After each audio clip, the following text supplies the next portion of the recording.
നബിയുനാ റസൂലുള്ളാഹി സ്വല്ലല്ലാഹു അലൈഹി വസല്ലമ തങ്ങളുടെ സവിധത്തിലേക്ക് ഒരനുയായി കടന്നു വരുമ്പോ അല്ലാഹുവിന്റെ റസൂൽ അദ്ദേഹത്തോട് പേര് ചോദിക്കുകയാണ്. മസ്മുക, പേരെന്താണ്? അദ്ദേഹം പറയുകയാണ്, ഇസ്മി ഹസുനുൻ യാ റസൂലല്ലാഹ്, എന്റെ പേര് ദുഃഖമെന്നാണ്, ഹസനെന്നാണ്. ദുഃഖമെന്നാണ്, ദുഃഖിതൻ. ആ പേര് കേട്ടപ്പോ നബിതങ്ങൾ തന്നെ പേര് മാറ്റി കൊടുത്തു. അന്ത സഹലുൻ, നബിതങ്ങൾ പറഞ്ഞു, ആ പേര് മാറ്റിക്കോ, നിന്റെ പേര് സഹൽ എന്നാ. സഹൽ എന്ന് പറഞ്ഞാൽ എളുപ്പം ചെയ്യുന്നു. പക്ഷെ അദ്ദേഹം ആ പേര് സ്വീകരിച്ചില്ല. അദ്ദേഹം പറഞ്ഞു, എനിക്ക് എന്റെ ഈ പേര് തന്നെ മതി.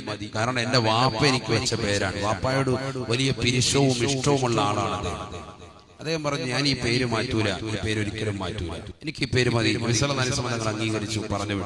സുബ്ഹാനല്ലാഹ്, അദ്ദേഹത്തിന്റെ മകൻ ബഹുമാനപ്പെട്ട സഈദ് ഇബ്നുൽ മുസയ്യിബ് റളിയല്ലാഹു അൻഹു പറയുകയാണ്, പിൽക്കാലത്ത് അദ്ദേഹം ലോകത്തോട് പറയുന്നു, എന്റെ വാപ്പ ആ പേര് മാറ്റാത്ത കാരണത്താൽ ഞങ്ങളുടെ ജീവിതം മുഴുവനും ദുഃഖത്തിലും വിരഹത്തിലും പ്രയാസത്തിലുമായിരുന്നു. വാപ്പ റസൂലുള്ളാഹിന്റെ മുന്നിൽ വെച്ചുകൊണ്ട് ആ പേരൊന്ന് മാറ്റിയിരുന്നെങ്കിൽ ഞങ്ങൾക്ക് ഈ പ്രശ്നമില്ലായിരുന്നു എന്ന് സഈദ് ഇബ്നുൽ മുസയ്യിബ് റളിയല്ലാഹു അൻഹു. ദാരിദ്ര്യത്തിന്റെ കുറവല്ല, സാമ്പത്തികം ഞങ്ങൾക്ക് നല്ലതുപോലെയുണ്ട്, പക്ഷെ മനസ്സമാധാനമില്ല. എപ്പോഴും ഒരു ദുഃഖം ഞങ്ങളുടെ ജീവിതത്തിൽ തളം കെട്ടുമായിരുന്നു.